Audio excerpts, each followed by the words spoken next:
তারা safe exit খুঁজতেছে, কোনো সন্দেহ নাই। ভাষায় বলি বাংলাদেশের পাবলিক তাদের পেটে পাড়াতে নারী ভুড়ি বের করে ফেলবে, ওই সেফ এক্সিট তাদের দিবে না। বাংলাদেশের কোনো আইন আদালতে তাদের আপনি বিচার করতে পারবেন না, তারা এত অপরাধ করে ফেলেছে।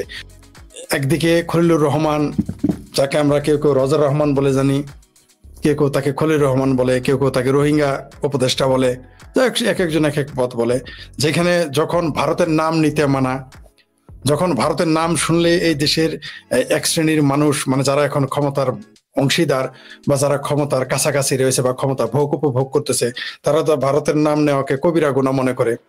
তো সেই সময় খলিল রহমান বা রজার রহমান যখন দিল্লিতে অজিত দোভালের আমন্ত্রণে যান, তখন একটা প্রশ্ন তো আমাদের সামনে আসেই। পাশাপাশি আমরা দেখতেছি, আপনি যে চমৎকার ভাবে বললেন যে একই সাথে জিয়াউর রহমানকে স্বাধীনতার ঘোষক এই প্রথম বললেন, পাশাপাশি ভুটানের শাসক এইখানে এই মুহূর্তে বাংলাদেশে, সবগুলোকে যদি আমরা একসাথে যোগ করি, 1+2+3 বা 3×9 বা যাই বলি না কেন, কারণ রাজনীতিবিদেরা বিভিন্ন লেবাসে আসে, রাজনীতিবিদেরা বিভিন্ন লেবাসে ফিরে যায়, এটাই স্বাভাবিক। তো আমার কাছে মনে হয় এখানে আসলে সেফ এক্সিট যেটা আপনি বলতেছেন, আমার ধারণা তারা সেফ এক্সিট খুঁজতেছে, কোনো সন্দেহ নাই। কারণ ক্ষমতার কুর্সিটা হচ্ছে বাঘের পিঠ বা সিংহের পিঠ, সেখানে একবার বসা যায় নিজের ইচ্ছায়, কিন্তু নামাটা তো সহজ না, কারণ সেই ক্ষমতার বাঘটাকেই তাকে খেয়ে ফেলে, এটাই স্বাভাবিক। আমরা দেখেছি যে আওয়ামী লীগের এত বড় সংগঠন, তাদের এত অঙ্গ সংগঠন, এত কিছু থাকার পরেও শেখ হাসিনাকে জীবন বাঁচানোর তাগিদে দিল্লিতে চলে যেতে হয়েছে। তাহলে যার এই মুহূর্তে সবচাইতে এই মুহূর্তে আওয়ামী লীগের পরিস্থিতি খারাপ, তারপরেও তার 35-40% জনসমর্থন রয়েছে, তারপরেও তাকে ভয়ে থাকতে হয়। তাহলে ডক্টর ইউনূসের তো কোনো লোক নাই, জন নাই, আত্মীয় স্বজন তার পাশে নাই, এমনকি তার যে গ্রামীণ ব্যাংক সেটাও তার পাশে নাই। সুতরাং আপনি কি করে আশা করেন যে সে সেফ এক্সিট চাইবে না? স্বাভাবিক চাইবে, আমরা জানি। কিন্তু আমার প্রশ্ন হচ্ছে, মানে আমার যেটা ধারণা যে তিনি সেফ এক্সিট চাইলেও বাংলাদেশের জনগণ তাকে সেফ এক্সিট দেবে কিনা, that is a big question, কোনো সন্দেহ নেই। তবে আসি এবার মূল কথা, যে সেফ এক্সিট তারা চাইতে পারে। বাংলাদেশ আওয়ামী লীগের কেউ কেউ বলেন খুব পলাইটলি ভাবে যে তারা আইনের মাধ্যমে তাদের বিচার করবে, কিন্তু আমার বিশ্বাস, আমি যেহেতু বাংলাদেশের সাধারণ মানুষের সাথে মিশি, সাধারণ মানুষের সাথে কথা বলি, আমার বিশ্বাস এদের কেউ সেফ এক্সিট পাবে না। তাদের কপালে খুব দুঃখ আছে, যেটা আপনার এখানে আমি প্রথম এসেছি, তাই অনেক ভাষা হয়তো সংযত বলতে হবে। তো আমি স্বাভাবিক ভাষায় বলি, বাংলাদেশের পাবলিক তাদের পেটে পাড়াতে নারী ভুড়ি বের করে ফেলবে, ওই সেফ এক্সিট তাদের দিবে না। বাংলাদেশের কোনো আইন আদালতে তাদের আপনি বিচার করতে পারবেন না, তারা এত অপরাধ করে ফেলেছে। তারা কখনো নিজের ইচ্ছায়, কখনো অনিচ্ছায় বা বিদেশি প্রভুদের কথা মানে বাস্তবায়ন করতে গিয়ে তারা এত অপরাধ করে ফেলেছে, বাংলাদেশের জনগণ তাদের ক্ষমা করবে না। জানতে চাই, আমি আবার একটু অজিত দোভাল এবং খলিলুর রহমান ইস্যুতে যেতে চাই, যে ওনারা যে বৈঠক করলেন এই খবর আমরা পেয়েছি, আপনারা কি এমন কোন খবর পেয়েছেন যে দেশে যে শেখ হাসিনাকে ফেরত আনতে চায় সরকার, আন্তর্জাতিক আদালতে যাবে, তারপরে ইন্টারপোলের রেড অ্যালার্ট আসবে, তো খলিলুর রহমান সাহেব যে গেলেন, ওনার সাথে কি অজিত দোভালের এই বিষয়ে কোনো কথাবার্তা হয়েছে বলে মনে হয় কিনা, মানে ওনারা কি এটা তুলেছেন কিনা, নাম্বার 1। নাম্বার 2 হচ্ছে, সেই বৈঠকে কি কোনো মধ্যস্থতার ব্যাপার বা এরকম আমরা বিভিন্ন দিকে বিভিন্ন হুইসপারিং শুনি, হুইসপারিং নাকি আরো কিছু খবরাখবর তথ্য বা ভারতীয় কোনো সংবাদ মাধ্যমে কোনো তথ্য দেখছেন?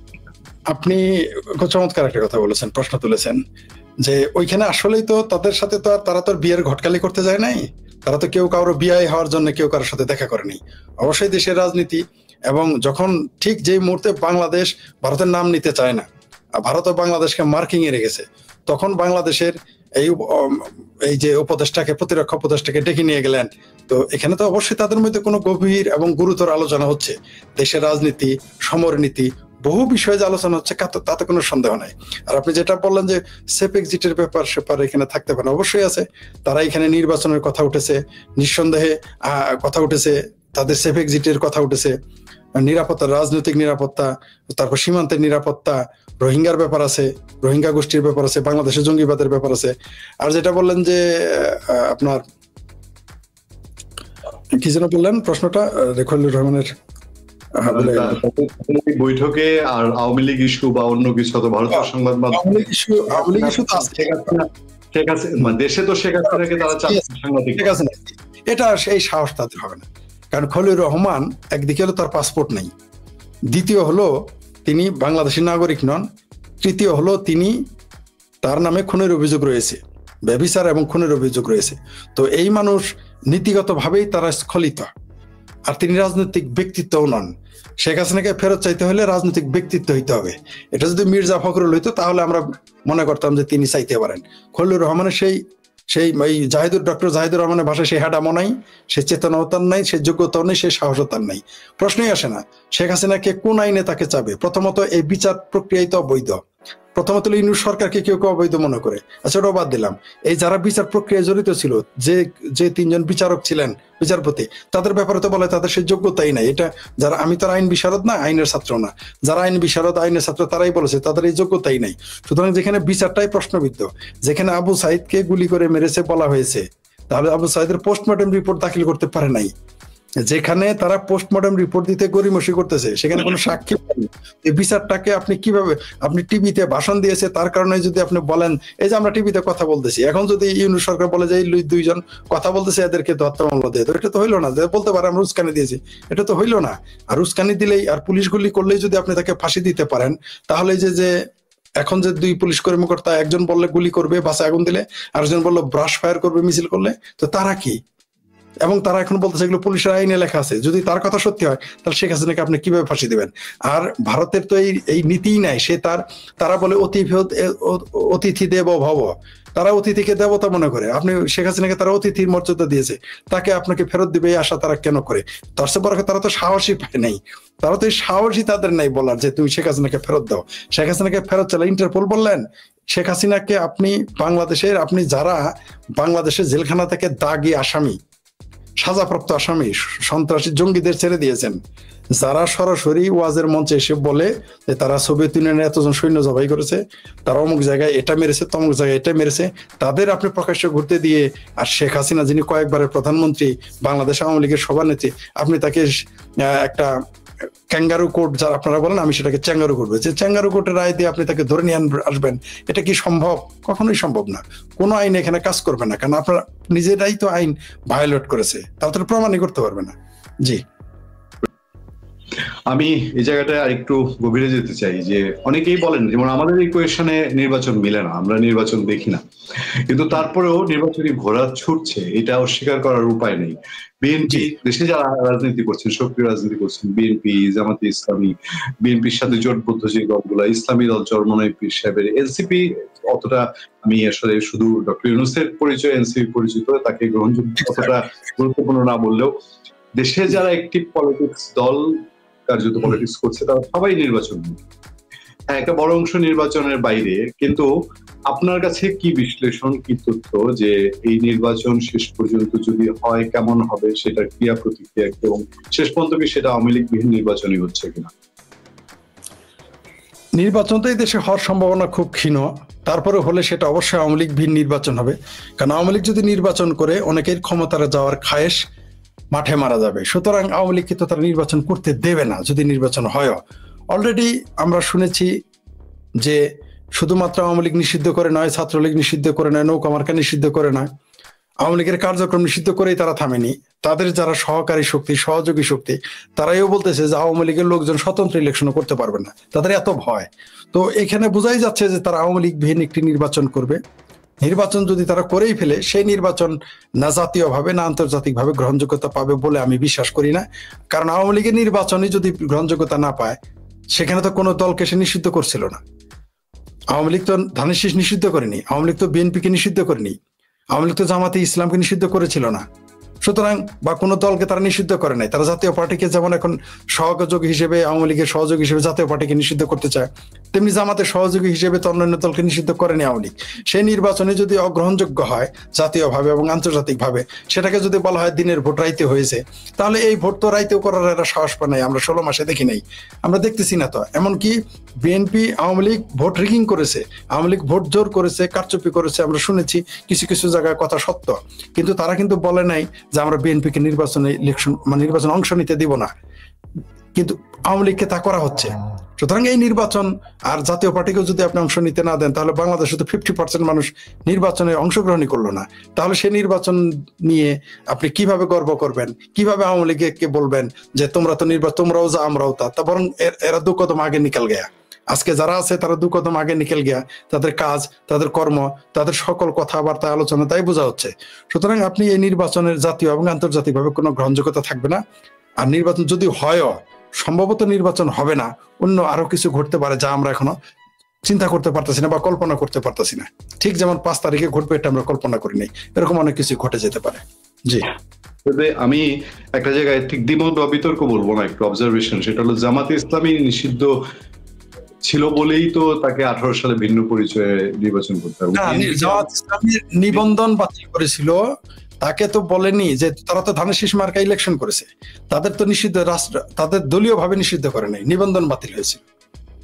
আরেকটা যেটা আপনি বলছেন যে আন্তর্জাতিকভাবে গ্রহণযোগ্য হবে না, ইউরোপীয় ইউনিয়ন কিন্তু সার্বিক এখনো এই সরকারকে সহযোগিতা করছে ভোট আয়োজনের বিষয়ে, এবং আন্তর্জাতিক সম্প্রদায় এই যে তারা তো জানে না তা না, যাদের কথা আমরা শুনি যারা $29 বিলিয়ন ইনভেস্ট করেছে ইউএসএ যে রিজিম চেঞ্জের জন্য, তারাও তো কেউ বলে না যে তোমরা যেই ভোটের দিকে যাচ্ছ, তারা বলে যে তোমরা একটা ভোট করো, আমরা নির্বাচিত সরকার দেখতে চাই। ফলে আন্তর্জাতিকভাবে গ্রহণযোগ্য হবে কিনা এই জিনিসটা আপনি যেটা বলছেন যে সেটা কি নাকি 24-এর ভোট যেটা ধরেন বিএনপি জামাত ছাড়া হয়েছিল বা আরো কিছু রাজনৈতিক দল, আওয়ামী লীগকে কিন্তু ইন্টারন্যাশনাল কমিউনিটি বলে নাই যে এই ভোট এই দল ছাড়া হয়েছে, তো তোমাদেরকে আমরা মানি না, মেনে নিয়েছে, সবাই মেনে নিয়েছে, ইউএসএ সহ মেনে নিয়েছে। এইরকম দিকে কি যাচ্ছে বাংলাদেশ আবার? তখন মেনে নিয়েছে কারণ আওয়ামী লীগ একটি বৃহত্তর শক্তি, আপনি আওয়ামী লীগকে অ্যাভয়েড করতে পারেন না, তাই মেনে নিয়েছে। কিন্তু জামাতের সেই শক্তি নাই যে আওয়ামী লীগকে বাদ দিয়ে নির্বাচন করবেন, সে আপনার দেশে তো গ্রহণযোগ্যতা পাইতে হবে, বিদেশের কথা তো পরে, আগে তো দেশে আপনার গ্রহণযোগ্যতা পাইতে হবে। আমি আপনাকে লিখে দিতে পারি, জামাত যদি ক্ষমতা মানে ধরেন ইলেকশন কথিত মানে সুপার, আমরা মানে সুপার হাই ড্রিম, আমরা যদি একটা সুপার ড্রিমে আমরা যাই, জামাত ক্ষমতায় গিয়েছে, আজকে আপনি যেমন সেনাবাহিনী পাহারায় চলতে হচ্ছে ইউনূসকে, ওই জামাতকে তো সেনাবাহিনী পাহারায় চলতে হবে, তা আপনি ম্যাজিস্ট্রেসি পাওয়ারতে চলবেন। বিদেশি আপনি যে ইউরোপিয়ান ইউনিয়নের কথা বলেন, তারা চাচ্ছে যে তারা অনেকটা মানে ওই 7 গায়ের মাতবর যখন মাথা বড়ি করে তখন অনেক কথাই বলে যে কোন রকম আগে একটা ফয়সালাই নিয়ে আসে, নির্বাচনের কথা বললেই পরিস্থিতি ভিন্ন দিকে যাবে, নির্বাচনের কথা উঠলেই অংশগ্রহণের কথা আসবে। আপনি নির্বাচন শেষে গিয়ে দেখবেন তখন বিবৃতি, অলরেডি তো শেখ হাসিনার যে বিচারের রায় ঘোষণা করলো, আন্তর্জাতিক সকল সংস্থা তো এটাকে বলছে যে এটা বিচারের নামে প্রহসন হয়েছে, আমরা তো দেখলাম, তাদের ঘোষণাই তো দেখলাম। সুতরাং নির্বাচন হয়ে গেলে ইউরোপিয়ান ইউনিয়ন যেটা বলতেছে সেটা নির্বাচন হওয়ার পরে না বুঝবেন যে কি বলে আর কি বলে না। তারা এখন চাচ্ছে যে আপাতত একটা নির্বাচনের পরিবেশ সৃষ্টি হোক, কারণ Bangladesh is a time bomb, এটা কে বলেছে? জাপানি পত্রিকা। তো এটা তো বিদেশিরা এটা তো পরখ করতেছে, যেহেতু একটা টাইম বোমের অবস্থায় আছে, সুতরাং এটাকে অন্তত ডিফিউজ করার জন্য একটা কিছু তারা বলতেই পারে। কিন্তু আমি নিশ্চিত এই আওয়ামী লীগ ছাড়া নির্বাচন হলে, আপনি যেই দেশে আপনি 50% মানুষ ছাড়া, ভোটার ছাড়া আপনি নির্বাচন করবেন, সেটা বিদেশিরা গ্রহণযোগ্যতা দিলেই তাতে কি যায় আসে? বাংলাদেশের মানুষের কাছে তো গ্রহণযোগ্যতা পেতে হবে, তাই না? শুধুমাত্র তো একতরফা, দেশেও গ্রহণযোগ্যতা পেতে হবে, আন্তর্জাতিকভাবে গ্রহণযোগ্য হতে হবে। তা না হলে, আর যারা আপনি বিদেশের কথা বললেন, তাহলে তো এই যে দেশে যারা বিরোধিতা করলো, কেন বিরোধিতা করছে? যারা যে সকল বুদ্ধিজীবীরা শেখ হাসিনা নির্বাচনের বিরোধিতা করেছে, সেই একই কারণ এখন বিদ্যমান, তারা এখন কেন বিরোধিতা করতেছে না এই নির্বাচনের? এই প্রশ্নটা সামনে চলে আসবে। বরং এই মুহূর্তে বিদেশিদের এবং দেশের বুদ্ধিজীবীদের মুখস্থ উন্মোচিত হয়ে গেছে। এই দেশের একজন বুদ্ধিজীবী বলেছেন জামাতের সমালোচনা করা ফ্যাসিজম, অথচ পৃথিবীতে গণতন্ত্রের প্রথম ও প্রধান শর্ত হলো সমালোচনা করতে দিতে হবে, এটা হলো গণতন্ত্রের কথা। আর আপনি বলেছেন যে জামাতের সমালোচনা করা ফ্যাসিজম। এইভাবে বুদ্ধিজীবীদের মুখোশ উন্মোচিত হচ্ছে, তেমনি বিদেশি যারা বিদেশি প্রভু যারা আছেন তাদেরও মুখোশ আস্তে আস্তে উন্মোচিত হবে। কারণ জনগণই সর্বশেষ, বাংলাদেশে জনগণই এই দেশের মালিক, জনগণই ফয়সালা করবে কি হবে কি হবে না। বিদেশিরা বললেও কিছু হবে না, বা জামাত বললে হবে না। জামাত এই দেশে কোনো রাজনৈতিক দল না, তাদের কোনো RRCS নেই, তারা পাকিস্তানি, তাদের কথা আমাদের যায় আসে না। এই বাংলাদেশে যদি জামাত কখনো কেউ ক্ষমতার বসানোর স্বপ্ন দেখে, এই দেশে আবার যুদ্ধ হবে, মানুষ রাস্তায় নেমে যাবে আর অস্ত্র ধরবে, যুদ্ধ শুরু করে দেবে, কেউ ঠেকাইতে পারবে না। ইউরোপীয় ইউনিয়ন এসে জামাতকে ক্ষমতায় বসাইতে পারবে না, বা কোনো কমিশন কোনো মিডল ইস্টে কোনো দেশে এসে বসাইতে পারবে না। এই কারণে আমরা 30 লক্ষ মানুষ প্রাণ দেয় নাই, অগণিত নারী সম্ভ্রম দেয় নাই। আমাদের 30 লক্ষ মানুষের প্রাণ অগণিত নারী সম্ভ্রমে কেনা আমার এই বাংলাদেশ। এই বাংলাদেশে জামাত ক্ষমতায় আসবে, এটা যারা আশা করতেছে বা করতে চাচ্ছে, কোনোদিনই সেই স্বপ্ন সফল হবে না। বাংলাদেশের জনগণ দুঃস্বপ্নে পরিণত করবে তাদের স্বপ্নকে।